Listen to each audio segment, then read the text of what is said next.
Samantala, isinailalim na sa restrictive custody ang 22 opisyal at tauhan ng PNP na kasama sa checkpoint operation sa Atimonan, Quezon. Ito'y matapos na lumitaw sa investigasyon na nagkaroon ng paglabag sa naturang operasyon. May report si Alvin Baltazar. Under restricted custody na ang may 22 pulis at opisyal ng PNP na kabilang sa matugong Atimonan incident. Kasunod na rin ito ng naging findings ng PNP Internal Affairs Service na sadyang nagkaroon ng paglabag sa ikinasang checkpoint operation sa Atimonan, Quezon.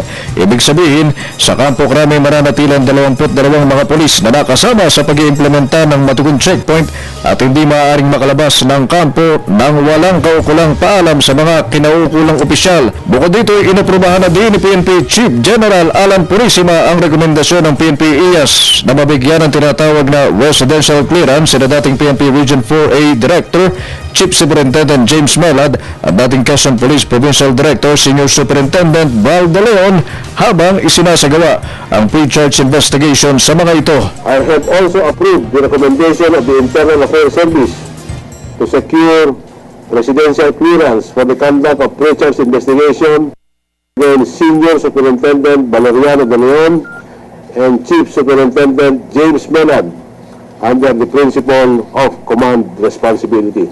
70 araw naman ang itatagal ng investigasyon sa sandaling ito'y nasa tanggapan na ng Directorate for Personal Records and Management na siyang magbubuo ng summary hearing body.